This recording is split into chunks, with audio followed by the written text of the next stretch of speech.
We have confirmation that Lue Elizondo corroborated David Grush and a whole lot more. It's time for another UFO News Roundup, so get in here. This is Jack with Cosmic Road. I talk about UFOs and the paranormal. Please like and subscribe and let me know what you think in the comments below. Okay, this is from Matt Laszlo from Askapole. Representative Ralph Norman says Lue Elizondo absolutely corroborated David Grush. Very cool. Then Askapole walked away with Norman, where we inquired about the briefing the Conservative Opportunity Society received Wednesday from Lue Elizondo. Two pilots, one who's a veteran combat pilot who took pictures, according to Norman, and a scientist. I'd love to see those pictures.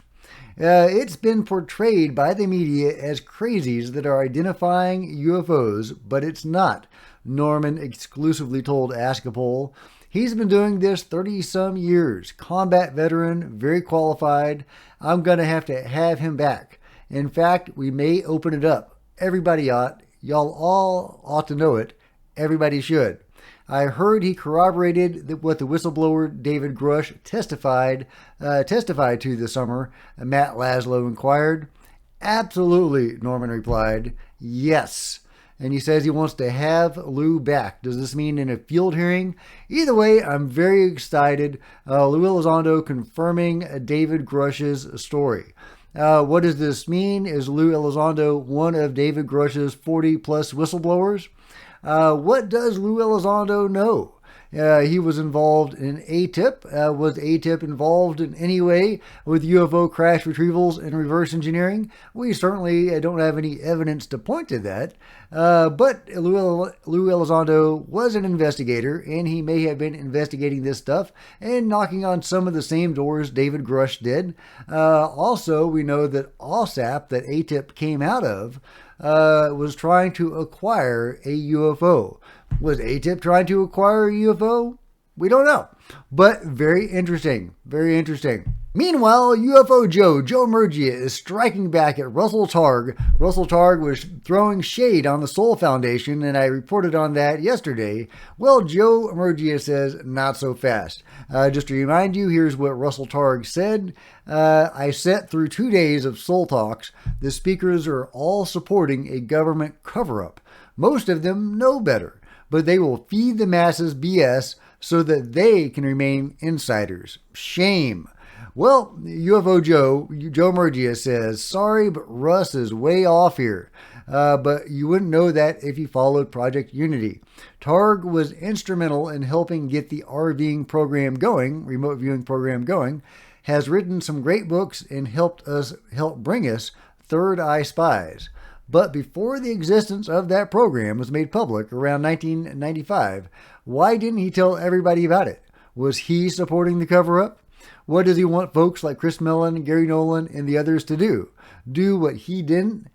Seems hypocritical. Well, it kind of does. It kind of does. And Joe has some great points. I would love to see Russell Targ respond to that. Meanwhile, Eric Weinstein just said he believes in UFOs. But then he immediately backtracks and says he doesn't believe in UFOs. Let's give a listen.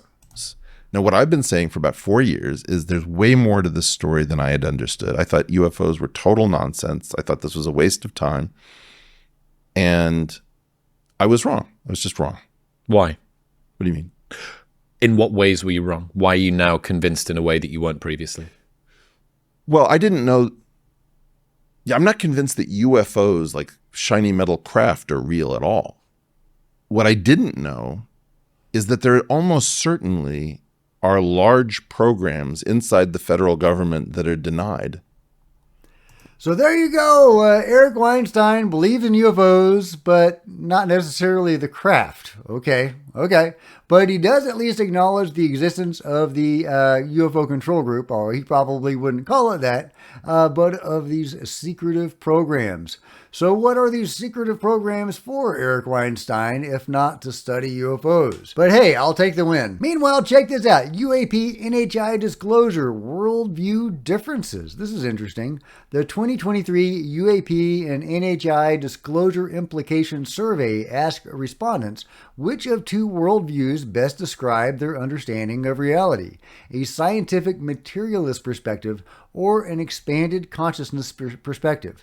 These worldviews are described as follows: expanded consciousness worldview.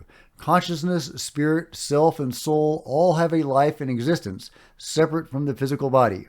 Telepathy and remote viewing are examples of paranormal abilities within this worldview. Scientific materialist worldview: reality is fully encompassed in the physical material world. Consciousness is produced by the human brain. There is no life separate from the human body. A previous post explored the significant difference that levels of knowledge made to how people perceive U.A.P. disclosure. Those with more knowledge of UFO and ETs rated many potential outcomes of disclosure as more likely and more positive. And it goes on. It says, it appears that a scientific materialist perspective sees many potential implications of UAP disclosure as less likely and somewhat more negatively on average than an expanded consciousness perspective. Most people probably hold a mix of worldviews, sometimes contradictory. In addition, there are more worldviews than the two considered in the survey. Further research is required. And it gives a link to this video, and you can watch it at your leisure. But I think that's really interesting that people are studying the differences between people's worldview and their ideas of UFO disclosure. I definitely lean more in the expanded awareness camp. I would not have a few years ago until I was exposed to the reality of some of this more woo-woo stuff. And I love it, and I'm so glad to have been proven wrong. Here is another scientific study, and both of these, by the way, were sent to me by Giorgio, so thank you very much, Giorgio, for sending these to me. Topographic brain mapping of UFO experiencers. And in this scientific paper, we get a glimpse into what Chris Bledsoe is experiencing. It's not about Chris, but it's about people like Chris who can interact with UFOs and who have these special abilities that can be actually studied by scientists. And as we've seen, if you've seen the episode of Beyond Skinwalker Ranch, I want to say it's episode 8, where Chris Bledsoe summons a UFO while he's got these scientific gadgets on his head, and they are able in real time to see what his brain is doing when he's interacting with these UFOs. It's amazing. He goes into this Zen-like state almost instantly, and in fact, pretty much instantly. And then he receives a communication from the ship. They know that because the communication centers of his brain light up, but not the giving communication, the receiving parts of the brain, receiving communication parts of the brain. So anyway, here's the abstract. A cohort of Brazilian subjects claiming experiences with UFOs involving contact or abduction were selected for topographic brain mapping. One of the most important selection criteria was the ability to enter into a self-reported, non-ordinary state of consciousness or trance that develops spontaneously after their abduction or contact experiences. And I will let you read this full thing at your leisure, but I did want to go over to the summary. Over a 6-year period, we measured EEGs and produced topographic brain maps of over 100 people in Brazil who engage in various trances. Although it is true that there are many people engaged in mediumistic or other trance practices in that country, only the subjects who claim contact or abduction experiences with UFOs, both in the preliminary and final phases of our investigations, presented evidence of advanced stages of hyper-aroused trance. But in addition to involvement in superconsciousness states, recent investigations in neuroscience have revealed the significance of high-frequency brain rhythms in cognition, learning, attention, sensory processing, and, as indicated by our results, deep state-dependent memory. However, our subjects actually came by the ability to enter into their unusual ASC. It is important to point out that all our subjects could do so voluntarily, apparently without practicing for many years or initiation by yogic adepts. So that's exactly what Chris Bledsoe is able to do, to go into these yogic, Zen-like states instantly when he's interacting with these UFOs. And apparently he is not the only one. There are many others that can do this, and it can be studied scientifically. That is amazing. Meanwhile, confined plasma in a magnetic field. This was posted by Ashton Forbes, and it is really cool. Check this out. Look at that. Yes, that is cool.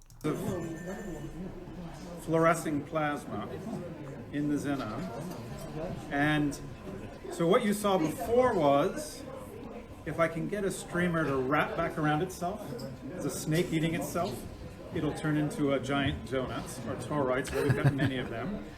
So what happens is this stream of plasma forms. It's just contained in the magnetic field, and it basically draws all of the charge inside.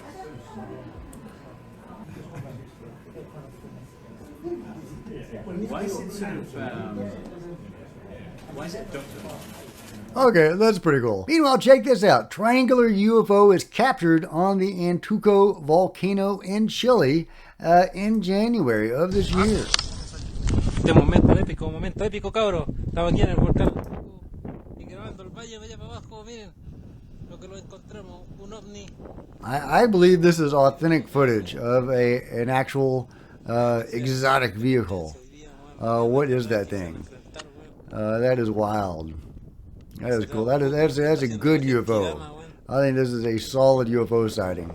Is it one of ours? Is it one of theirs? I tend to think if it's one of ours, they would be more clandestine about it.